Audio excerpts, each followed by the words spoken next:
Bismillahirrahmanirrahim. Assalamualaikum warahmatullahi wabarakatuh. Alhamdulillah, bini'matihi tatimmus salihat. Ashhadu an la ilaha illallah wahdahu la sharika lah, wa ashhadu anna Muhammadan abduhu wa rasuluh وصفيه وخليله بلغ الرسالة وأدى الأمانة ونصح الأمة وجاهد في الله حق جهاده. اللهم صل وسلم وبارك على محمد وعلى آله وأصحابه ومن سار على نهجه واتبع سنته إلى يوم الدين. سبحانك لا علم لنا إلا ما علمتنا إنك أنت العليم الحكيم. رب اشرح لي صدري ويسر لي أمري واحلل عقدة من لساني يفقه قولي. لا حول ولا قوة إلا بالله العلي العظيم.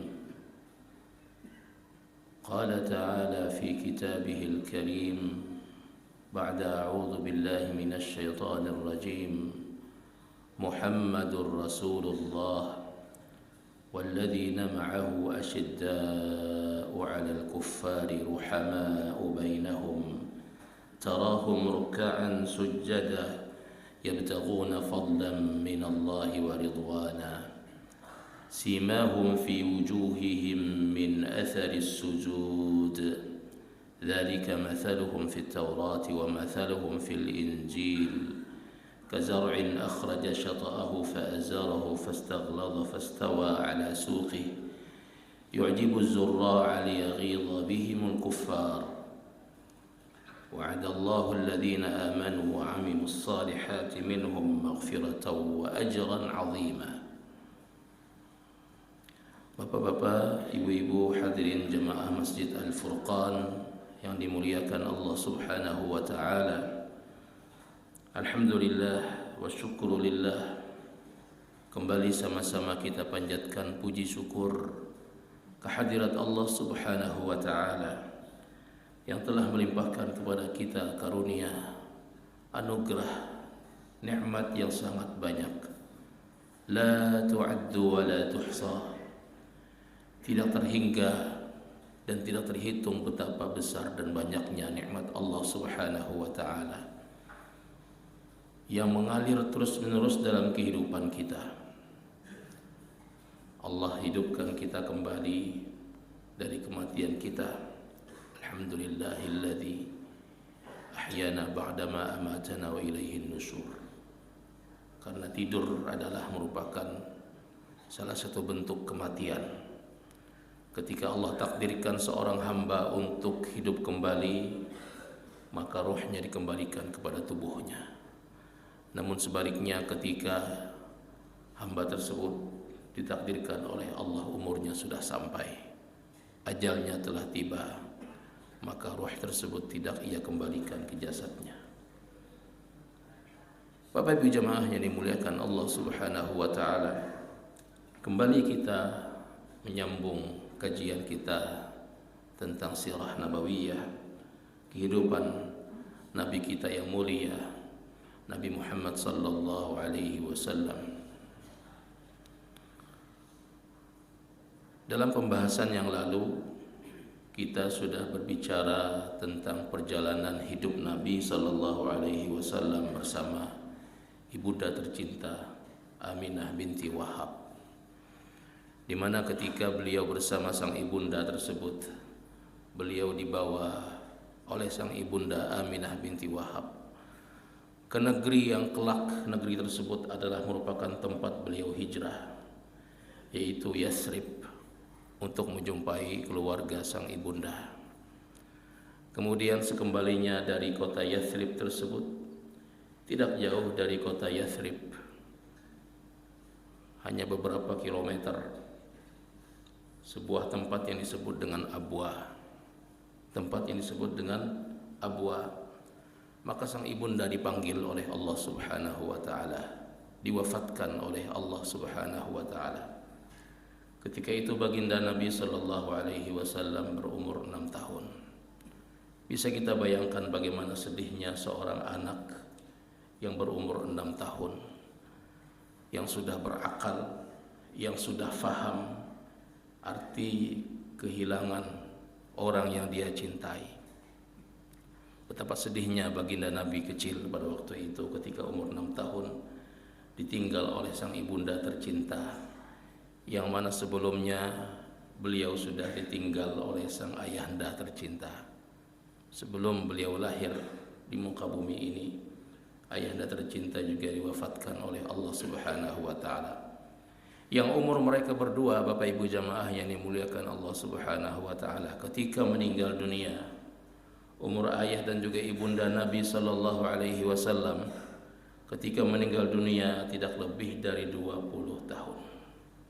Sang ayah meninggal ketika umur 18 tahun menurut beberapa riwayat yang sahih. Kemudian sang bunda meninggal ketika umur 20 tahun. Sangat muda sekali. Kalau hari ini kita mendengar ada orang ketika umur yang begitu muda meninggal dunia, si Anu meninggal dunia umurnya 20 tahun, itu biasanya ada penyakit.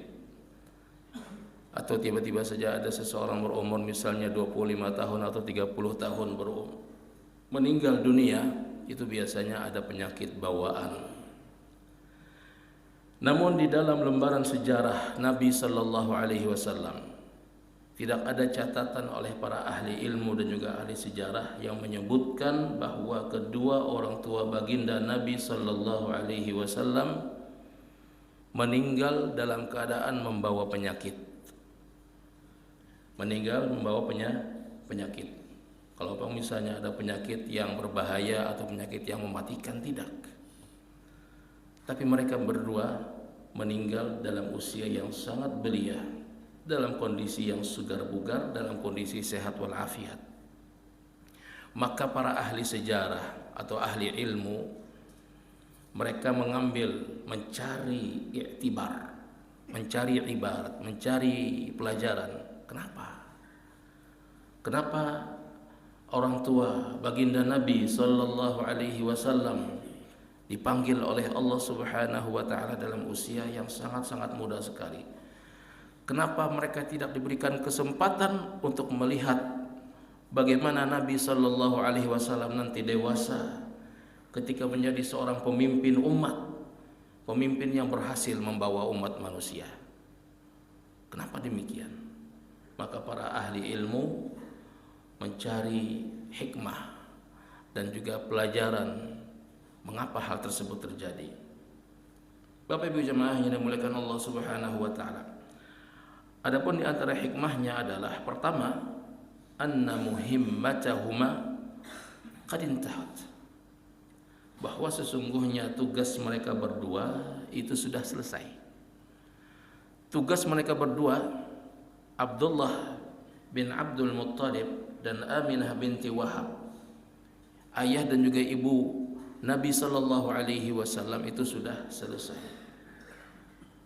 Keberadaan mereka di muka bumi adalah untuk melahirkan orang yang paling mulia. Hanya untuk melahirkan, itu kata para ahli ilmu. Keberadaan mereka adalah untuk melahirkan orang yang paling mulia, yaitu Nabi Muhammad sallallahu alaihi wasallam. Kemudian yang kedua, liyakuna Nabi sallallahu alaihi wasallam uswah likulli man faqada abahu aw ummuhu aw man faqada ummuhu aw man faqada ummuhu aw abahu ma'an. Bahwa sesungguhnya Nabi sallallahu alaihi wasallam yang masa kecilnya beliau habiskan dengan penuh penderitaan, dengan penuh kemiskinan, dengan penuh serba kekurangan. Tidak ada orang tidak ada orang tua. Orang tua tidak ada, ayah tidak ada, ibu tidak ada. Maka ini adalah merupakan support, motivasi bagi anak-anak yatim. yang ada di kehidupan berikutnya, bahwa sesungguhnya mereka tidaklah sendiri, bahwa sesungguhnya mereka tidaklah orang yang seumpama mereka tidaklah sendiri, tapi orang yang paling mulia di muka bumi ini, yang menjadi nabi dan juga utusan Allah Subhanahu wa taala, khatimul anbiya wal mursalin, Nabi Muhammad sallallahu alaihi wasallam pun masa kecilnya juga seperti mereka. Maka hal ini adalah merupakan bentuk tasliyah, bentuk menghibur mereka, orang-orang yang kehilangan orang tua mereka di masa kecil mereka, anak-anak yatim piatu yang ditinggal oleh orang tua mereka dan juga ibu-ibu mereka. Ini adalah merupakan bentuk hiburan kepada mereka dan juga motivasi kepada mereka bahwa sesungguhnya mereka tidaklah sendiri. Mereka tidaklah sendiri dalam kondisi seperti itu. Bahwa ada orang yang paling mulia, manusia yang luar biasa, yang juga seperti mereka di masa kecilnya. Siapakah dia? Tidak lain dan tidak bukan adalah baginda Nabi sallallahu alaihi wasallam. Bapak Ibu jamaah yang dimuliakan Allah Subhanahu wa taala. Kemudian hikmah yang berikutnya, an yuridallah minan nabi sallallahu alaihi wasallam an yakuna isamiyan la idhamiyan. Bahwa Allah Subhanahu wa taala menghendaki dari Nabi sallallahu alaihi wasallam agar beliau menjadi orang yang percaya diri. Orang yang percaya diri. Ya, percaya diri, kemudian mampu untuk menghadapi realitas kehidupan. Karena orang yang terbiasa susah, orang yang terbiasa serba kekurangan, maka hal tersebut akan menempa dirinya untuk menjadi survive, untuk menjadi hidup dalam kehidupan di dunia ini, sehingga ia pun tidak akan putus asa ketika menghadapi segala bentuk problematika kehidupan, segala bentuk kesulitan. Karena kesulitan bermacam-macam, ya, dan kesulitan gigi lain, kesulitan hidup manusia itu bermacam-macam. Dan kalau kita membaca sejarah kehidupan Nabi sallallahu alaihi wasallam, betapa susahnya kehidupan beliau di masa kecil. Dan inilah Bapak Ibu jamaah yang dimuliakan Allah Subhanahu wa taala. Kalau kita membiasakan kehidupan anak-anak kita, membiasakan dengan penuh kesederhanaan, membiasakan jangan sampai apa yang diinginkan oleh anak-anak kita itu instan, langsung ada, langsung tersedia. Karena ini sama sekali tidak akan menjadikan mereka percaya diri. Bahkan mereka cenderung akan bergantung kepada orang lain. Makanya kata ahli ilmu mengatakan, Allah Subhanahu wa taala menempa nabinya agar ia menjadi seorang yang percaya diri, isamiyan, orang yang percaya diri. La idhamiyan, bukan orang yang senantiasa bergantung kepada orang lain, orang yang hanya membanggakan orang tuanya saja, orang yang hanya membanggakan kesukuannya saja, tidak. Tapi dia membanggakan dirinya sendiri dalam hal berjalan di muka bumi, percaya diri terhadap segala sesuatu. Bapak Ibu jamaah yang dimuliakan Allah Subhanahu wa taala. Kemudian yang berikutnya, hikmah kenapa jadi orang tua Nabi sallallahu alaihi wasallam dipanggil oleh Allah Subhanahu wa taala ketika umur mereka dalam relatif muda sekali. Inna Allah azza wa jalla la yuridu an tatadakhala yadul bashar fi tarbiyatihi hatta yatafarrada Allah fi tarbiyatihi. Bahwa Allah Subhanahu wa taala tidaklah menghendaki adanya tangan-tangan orang ataupun tangan-tangan manusia dalam hal mentarbiyah Nabi sallallahu alaihi wasallam, mentarbiyah jasad beliau, mentarbiyah fikiran beliau, mentarbiyah jiwa beliau, mentarbiyah hati beliau. Tidak ada satupun dari manusia yang campur tangan dalam hal tarbiyah kepada Nabi sallallahu alaihi wasallam, dan ini sangat penting sekali. Dan inilah yang Allah Subhanahu wa taala terapkan kepada Nabi kita Nabi Muhammad sallallahu alaihi wasallam. Bisa dibayangkan seandainya sang bapak beliau hidup ya ketika beliau masa pertumbuhan. Bisa dibayangkan ketika sang ibunda tercinta hidup ketika masa pertumbuhan, yang mana dari mereka berdua masih ada sifat-sifat kejahiliahan dari kehidupan orang tua Nabi sallallahu alaihi wasallam, yang masih ada hal-hal yang berbau jahiliyah.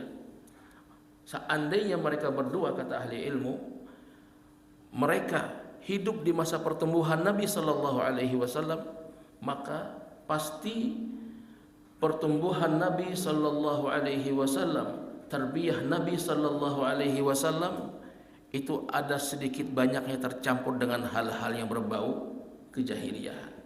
Maka Allah Subhanahu wa taala memanggil mereka berdua, mewafatkan mereka berdua untuk memastikan bahwa tidak ada satupun manusia yang mencampuri dalam hal tarbiyah kepada Nabi sallallahu alaihi wasallam di masa pertumbuhan beliau, agar beliau benar-benar berada di bawah pengawasan dan juga tarbiyah Allah Subhanahu wa taala. Sekarang pertanyaannya, bagaimana dengan paman Nabi sallallahu alaihi wasallam Abu Talib? Maka para ahli ilmu mengatakan bahwa sesungguhnya paman baginda Nabi sallallahu alaihi wasallam Abu Talib adalah merupakan aban,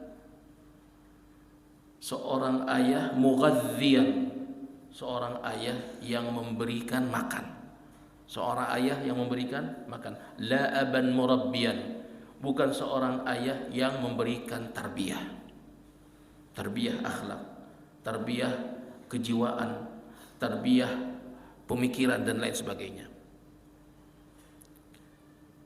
Maka oleh karenanya Bapak Ibu jamaah yang dimuliakan Allah Subhanahu wa taala, seorang bapak ketika dia mendidik anaknya, dia tidak hanya berperan sebagai aban mughadhiyan, tapi juga sebagai aban murabbiyan.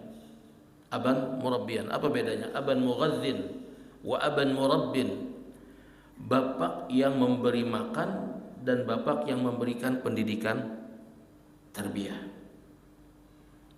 Maka seorang ayah hari ini haruslah dia berperan sebagai dua tugas ini. Pertama adalah aban mughadhiyan, bapak yang memberikan makan kepada anaknya, dan juga yang kedua adalah seorang bapak yang memberikan pendidikan kejiwaan terhadap sang anak dengan cara memberikan contoh yang baik terhadap anaknya tersebut, bagaimana berkelakuan, bagaimana berperilaku, bagaimana berkata-kata, bagaimana bertutur kata dan lain sebagainya.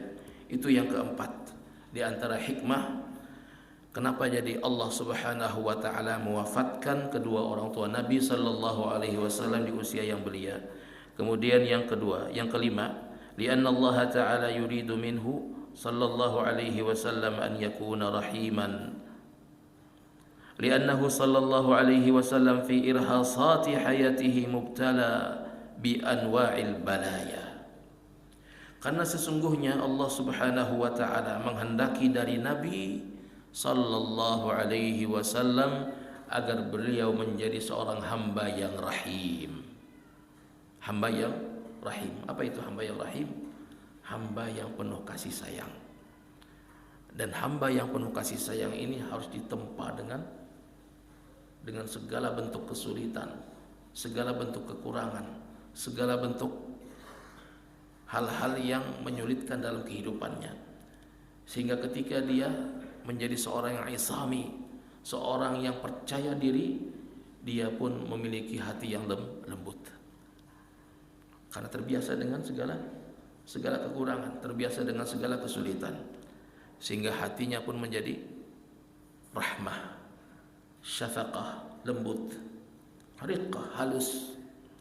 Laqad ja'akum rasulun min anfusikum azizun 'alaihi ma 'anittum, yang berempati kepada orang lain, berempati dengan kesusahan orang lain. Laqad ja'akum rasulun min anfusikum azizun 'alaihi ma 'anittum. Ia merasa berat terhadap penderitaan umatnya, bukan hanya keluarganya saja. Sangatlah sempit sekali jika seorang pemimpin besar hanya memikirkan keluarganya saja. Azizun 'alaihi ma 'anittum, kata Allah Subhanahu wa taala. Di antara sifat Nabi sallallahu alaihi wasallam adalah ia merasa berat terhadap penderitaan umatnya. Ya. Makanya ketika dibangkitkan oleh Allah Subhanahu wa taala atau ketika beliau meninggal dunia, yang difikirkan adalah ummati, bukan zaujati, istriku atau anakku, auladi, waladi, tidak. Tapi yang difikirkan beliau adalah ummati. Begitu juga ketika beliau di pengadilan Allah Subhanahu wa taala, ketika manusia diadili oleh Allah di padang mahsyar, yang dipikirkan oleh Nabi adalah umat beliau, ummati. Ketika ada umatnya masuk ke dalam neraka, itu difikirkan oleh baginda Nabi sallallahu alaihi wasallam, ya Rabb ummati, ya Rabb ummati, ya Rabb ummati. Ay Muhammad, akhrij min ummatika man kana fi qalbihi mithqala dzarratin min iman. Wahai Muhammad, keluarkanlah di dalam neraka, dari dalam neraka tersebut umatmu yang di dalam hatinya ada iman walaupun hanya sebesar biji sawi. Begitulah permintaan Nabi sallallahu alaihi wasallam kepada Allah. Nyaris seluruh permintaannya adalah ummati, umatku ya Allah, ummati. Dari mana perasaan ini bisa timbul? Azizun 'alaihi ma 'anittum, dari pendidikan yang diberikan oleh Allah Subhanahu wa taala lewat penempaannya Subhanahu wa taala kepada Nabi sallallahu alaihi wasallam ketika kecil. Dan ini tidak akan bisa dilahirkan orang semacam ini kalau orang yang melakukan pendidikan atau tarbiyah terhadap orang tersebut adalah yang ada di dalam hatinya sifat-sifat kejahiliahan. Bapak Ibu jemaah yang dimuliakan Allah Subhanahu wa taala. Jadi ini adalah 5 hikmah kenapa jadi Allah Subhanahu wa taala memanggil sang ayahanda tercinta dan juga sang ibunda tercinta di usia yang sangat belia sekali. Maka sya'nul bala'at, kata para ahli ilmu, sya'nul bala'at al-mutatabi'ah taqwi al-'adba fil qalbi wa tazra'u fiha ar-rahmah wa tansha'u al-insan mutawadi'an hatta taj'alahu rahima. Maka kondisi cobaan-cobaan yang datang bertubi-tubi kepada Nabi sallallahu alaihi wasallam ini semenjak kecil bertubi-tubi, ya. Jadi satu cobaan selesai, datang lagi cobaan yang berikutnya. Selesai cobaan berikutnya, datang lagi cobaan yang berikutnya. Begitulah bertubi-tubi datang kepada Nabi sallallahu alaihi wasallam. Maka ini kata ahli ilmu, taqwil adba, akan melembutkan hati. Akan melembutkan hati seseorang. Wa tazra'u fiha ar-rahmah, dan akan tertanam di dalam hati seorang hamba tersebut ar-rahmah, sifat kasih sayang. Wa tansha'ul insan mutawadi'an, sehingga orang tersebut akan tumbuh menjadi seorang yang tawadhu, seorang yang rendah hati ketika ia berada di tengah-tengah manusia. Maka Nabi sallallahu alaihi wasallam adalah merupakan model, adalah merupakan contoh orang yang tawadhu dalam segala kehidupan beliau semenjak beliau lahir sampai beliau diwafatkan oleh Allah Subhanahu wa taala. Apa lawan tawadhu? Lawan tawadhu adalah kibr, sombong, ya. Merasa harap dari orang lain. Merasa seupil kekuasaan dipegang di tangannya, maka dia pun merasa segala-galanya adalah miliknya. Maka dia pun membangun dinasti politik yang luar biasa. Ada orang begitu, Pak? Ada. Itulah sifat daripada manusia yang merasa tinggi, yang dalam hatinya ada kibar, sombong, tinggi. Maka orang tersebut akan berada di dalam kesengsaraan dan juga kesesatan yang nyata dalam kehidupan dan dunia ini. Bapak Ibu jemaah yang dimuliakan Allah Subhanahu wa taala. Maka selepas beliau diasuh oleh sang ibunda, Beliau pun dibawa ketika ibunda meninggal dunia, maka beliau pun dibawa oleh Barakah Al-Habasyiyah Ummu Aiman radhiyallahu taala anha. Siapakah beliau? Barakah Al-Habasyiyah ini adalah merupakan pembantu dari sang ibunda atau budak daripada sang ibunda tercinta. Dibawalah Nabi Muhammad sallallahu alaihi wasallam kecil ke Mekah. Dari Abwa menuju Mekah jarak yang cukup jauh, karena Abwa ini adalah merupakan sebuah tempat yang lebih dekat kepada Madinah daripada ke Mekah. Dibawalah baginda Nabi sallallahu alaihi wasallam kecil menuju ke kota Mekah untuk dikembalikan kepada sang jadduhu, kakek beliau. Siapakah kakek beliau? Abdul Muttalib. Abdul Muttalib adalah merupakan kakek Nabi sallallahu alaihi wasallam, seorang tokoh masyarakat, seorang pemimpin daripada Bani Quraisy. Siapa nama beliau? Abdul Muttalib. Ada yang tahu ngaran sidin? Abdul Muttalib itu ngaran sidin. Nama Abdul Muttalib itu adalah asal ngaran sidin adalah Syaibah. Syaibah. Apa itu Syaibah artinya? Wasta'ala ar-ra'su Syaibah walam akum bidu'aika rabbi syaqiyya. Kata Nabi Zakaria, washta'ala ar-ra'su syaiba. Ya Allah, kepalaku ini bersinar, bernyala. Apa maksudnya bernyala? Putih, penuh dengan uban.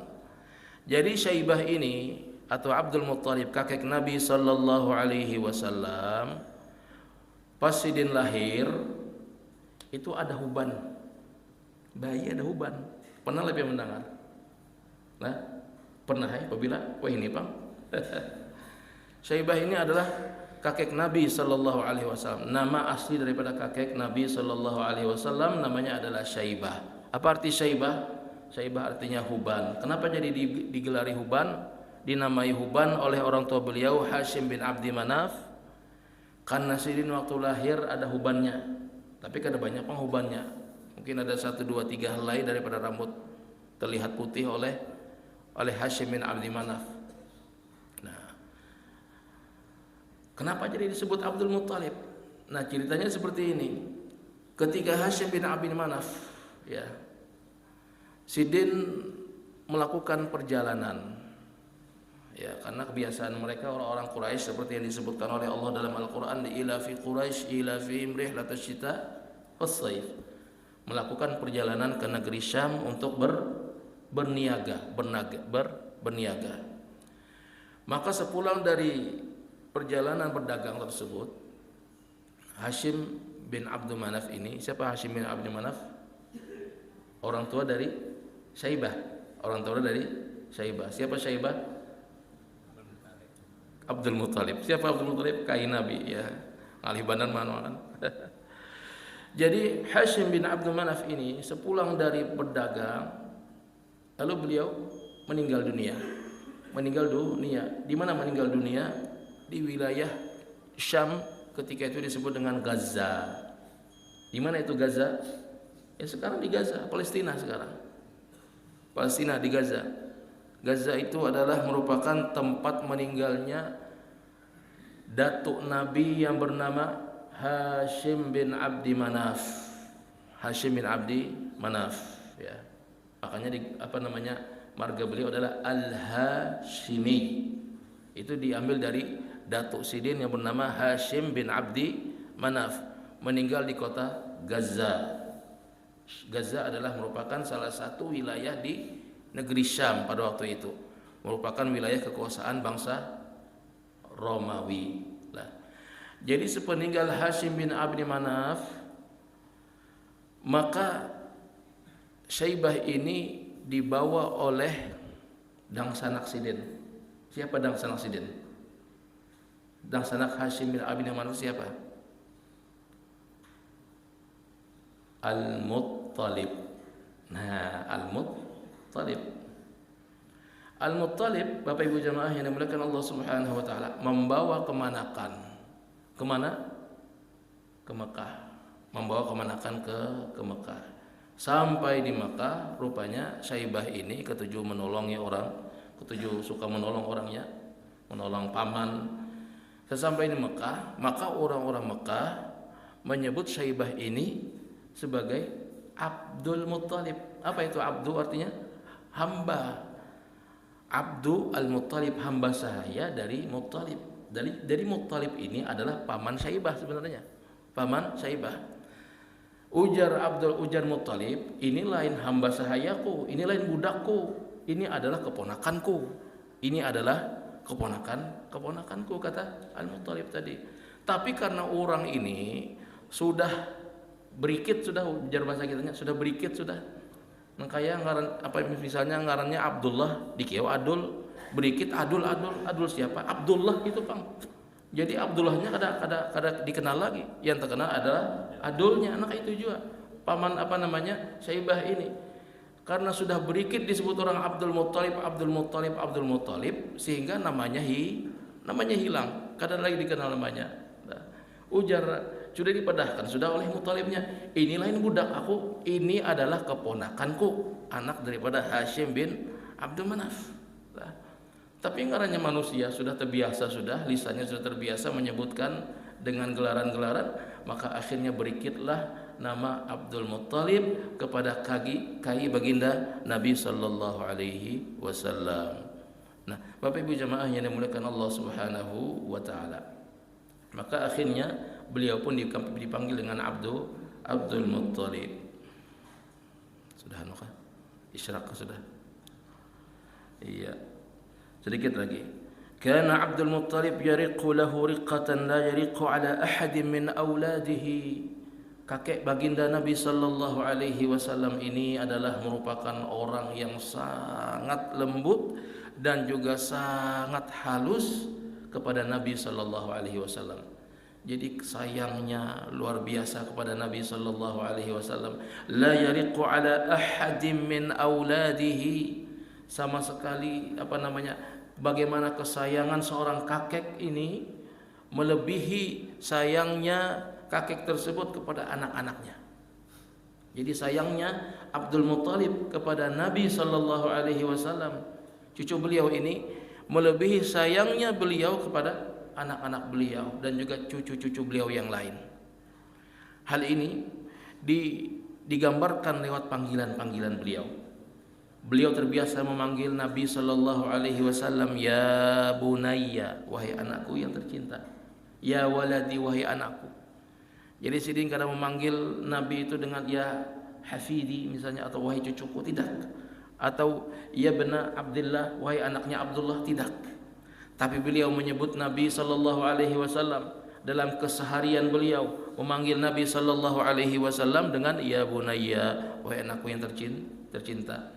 Sehingga orang-orang Arab pada waktu itu ketika mereka mencari Nabi sallallahu alaihi wasallam, maka mereka mengatakan kepada orang-orang, ayyukum ibna Abdul Muttalib, siapakah di antara kalian yang bernama anaknya Abdul Muttalib. Jadi kalau disebutkan orang Arab pada waktu itu, siapakah di antara kalian anaknya Abdul Muttalib, maka ini maksud dengan anaknya Abdul Muttalib itu adalah tidak lain dan tidak bukan baginda Nabi sallallahu alaihi wasallam. Mungkin ini saja yang bisa ulun sampaikan, salah khilafnya mohon dimaafkan. Hadanallahu wa iyyakum ajma'in. Subhanakallahumma wa bihamdika asyhadu an la ilaha illa anta astaghfiruka wa atubu ilaik. Assalamualaikum warahmatullahi wabarakatuh.